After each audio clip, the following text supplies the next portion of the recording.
नमस्कार दोस्तों, मैं हूं जेहान और आप सुन रहे हैं हॉरर कहानी, वो भी मेरी जुबानी। दोस्तों, आज मैं आपके लिए एक ट्रक ड्राइवर की बेहद डरावनी दास्तान लेकर आया हूं।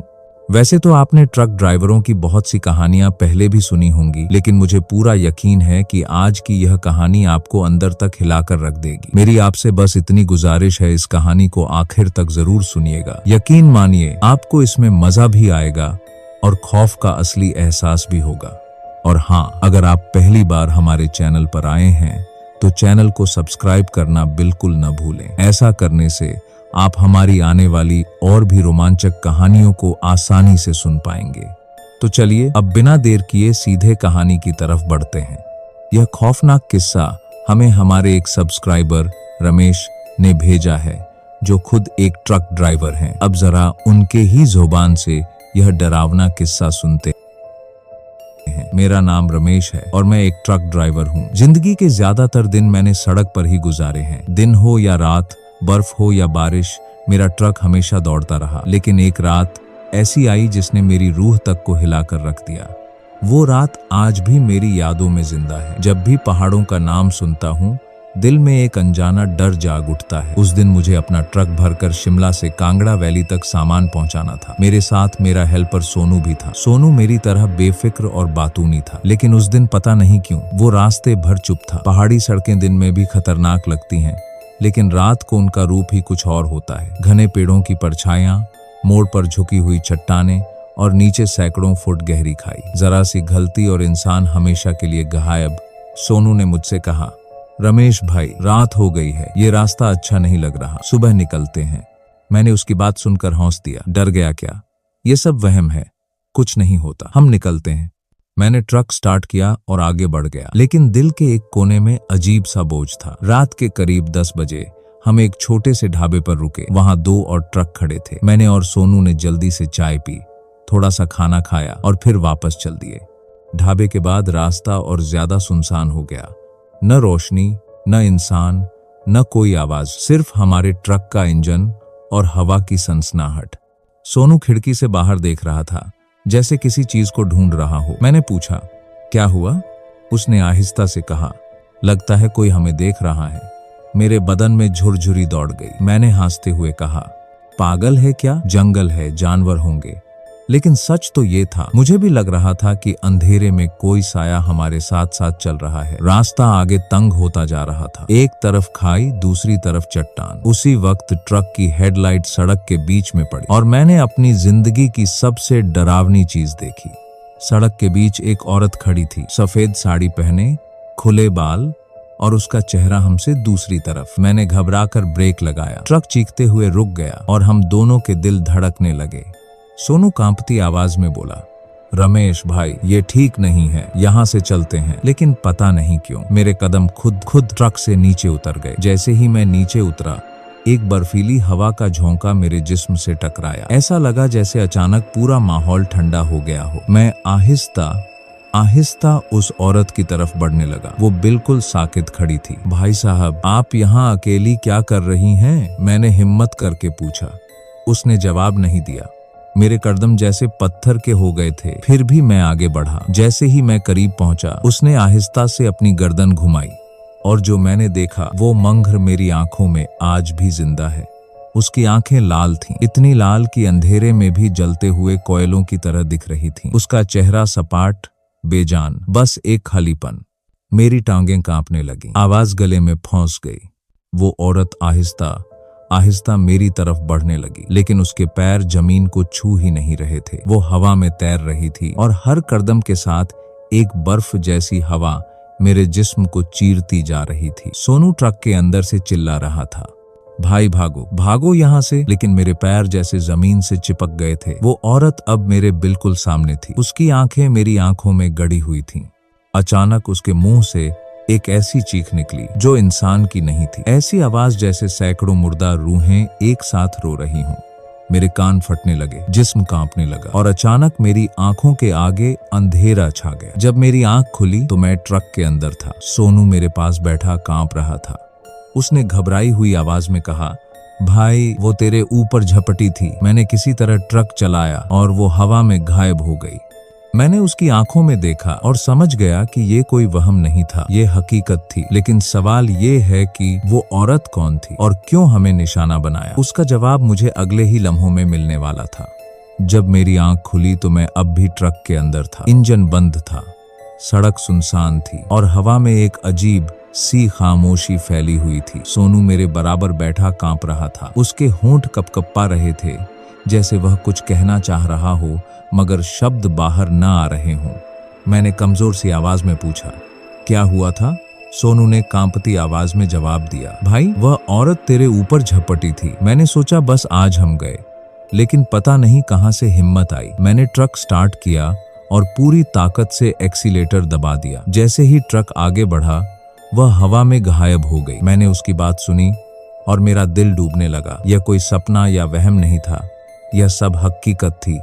हम दोनों ने फैसला किया कि अब ज्यादा देर रुके बिना जल्द से जल्द इस सुनसान जगह से निकलना है। मैंने ट्रक स्टार्ट किया। इंजन की घर्रर की आवाज सुनकर थोड़ी जान में जान आई, लेकिन जैसे ही ट्रक आगे बढ़ा एक और डरावनी चीज ने हमें हिला दिया। हमारे ट्रक की हेडलाइट्स बार बार झपकने लगीं, कभी ऑन कभी ऑफ, जैसे किसी ने बिजली को कंट्रोल कर लिया हो। सोनू ने घबरा कर कहा, भाई कुछ ठीक नहीं है, यह ट्रक बिल्कुल नया है, ऐसा कैसे हो सकता है? मैंने बेशक मजबूत बनने की कोशिश की। हो सकता है रास्ते की नमी से शॉर्ट सर्किट हो गया हो, लेकिन दिल के अंदर मैं जानता था कि यह कोई आम खराबी नहीं। कुछ किलोमीटर आगे जाने के बाद ट्रक ने अचानक झटके खाने शुरू कर दिए। इंजन जोर जोर से घूमने लगा और फिर एकदम बंद हो गया। हम दोनों का दिल हल्क में आ गया। चारों तरफ अंधेरा था, न कोई गाड़ी, न कोई चराग, न इंसान, बस जंगल की साया और ढलान के नीचे खाई। सोनू ने कांपते हुए कहा, भाई लगता है वह हमारे साथ ही है। मैंने उसे डांटने की कोशिश की मगर अंदर से खुद भी कांप रहा था। मैंने कई बार इंजन स्टार्ट करने की कोशिश की, लेकिन हर बार बस किक किक किक की आवाज आती और ट्रक खामोश हो जाता। इसी दौरान सड़क के दूसरी तरफ से कदमों की आहट सुनाई दी। हम दोनों की सांसें थम गईं। दूर अंधेरे में वही सफेद साड़ी का साया फिर दिखाई दिया। वह आहिस्ता आहिस्ता हमारी तरफ बढ़ रही थी। बाल खुले, जिस्म के चारों तरफ धुंध सी लिपटी हुई और आंखों में लाल रोशनी की झलक। सोनू चीख पड़ा, भाई ये फिर आ गई। मैंने बेबसी से ट्रक का स्टार्टर घुमाया। अचानक जैसे मुजज्जा हो गया, ट्रक स्टार्ट हो गया। मैंने फौरन एक्सीलेटर दबाया। ट्रक धमाके से आगे बढ़ा, लेकिन जब मैंने रियर व्यू मिरर में देखा तो मेरा खून जम गया। वह औरत हवा में तैरती हुई हमारे ट्रक के साथ आ रही थी। वह खिड़की के करीब आ गई। उसकी लाल आंखें अंदर झांक रही थीं। फिर अचानक एक ऐसी चीख निकली कि शीशा कांपने लगा। आवाज ऐसी थी जैसे कई मुर्दा लाशें एक साथ कराह रही हों। मेरे कान सुन्न हो गए। सोनू दोनों हाथों से अपने कान बंद करके रो रहा था, भाई यह हमें मार देगी। मैंने पूरी ताकत से ट्रक को आगे बढ़ाया। रास्ता तंग था, एक जरा सी गलती पर हम खाई में गिर सकते थे, लेकिन पता नहीं कहां से हिम्मत आई। मैंने एक लंबी सीधी सड़क देखी और तेजी से वहां से भाग निकला। कुछ देर बाद जब मैंने मिरर में दोबारा देखा तो वह औरत गायब थी, लेकिन यह सुकून सिर्फ लम्हाती था। कुछ किलोमीटर बाद अचानक हमें एक छोटा सा ढाबा नजर आया। मैंने फौरन ट्रक रोक दिया। ढाबे पर एक बुढ़ा आदमी बैठा हुक्का पी रहा था। जैसे ही उसने हमें देखा वह चौंक कर खड़ा हो गया। मैंने हांफते हुए पूछा, बाबा यहाँ कोई औरत है? सफेद साड़ी वाली। वह हमारे पीछे लगी हुई है। बूढ़े के चेहरे पर एक संजीदा साया आ गया। उसने गहरी आवाज में कहा, तुम दोनों खुश नसीब हो जो जिंदा यहाँ तक पहुंच गए। सोनू कांपती आवाज में बोला, आप जानते हैं वह कौन है? बूढ़े ने आह भरी, ये पहाड़ सिर्फ पत्थरों के नहीं रूहों के भी हैं। कई साल पहले इसी जगह एक औरत का हादसा हुआ था। वह अपने पति के साथ जा रही थी मगर ट्रक से कुचली गई। उसकी लाश आज तक नहीं मिली। तब से वह रात के अंधेरे में सड़क पर भटकती है। जो भी रुककर उससे बात करने की कोशिश करे वह वापस नहीं आता। हम दोनों के रोंगटे खड़े हो गए। बूढ़े ने हमें गौर से देखा और फिर आहिस्ता से बोला, लेकिन तुम दोनों की कहानी अभी खत्म नहीं हुई। अगर आज तुम इस रास्ते पर हो तो समझ लो तुम्हें उसने खुद बुलाया है। मैं और सोनू सकते में आ गए। मैंने पूछा, क्या मतलब?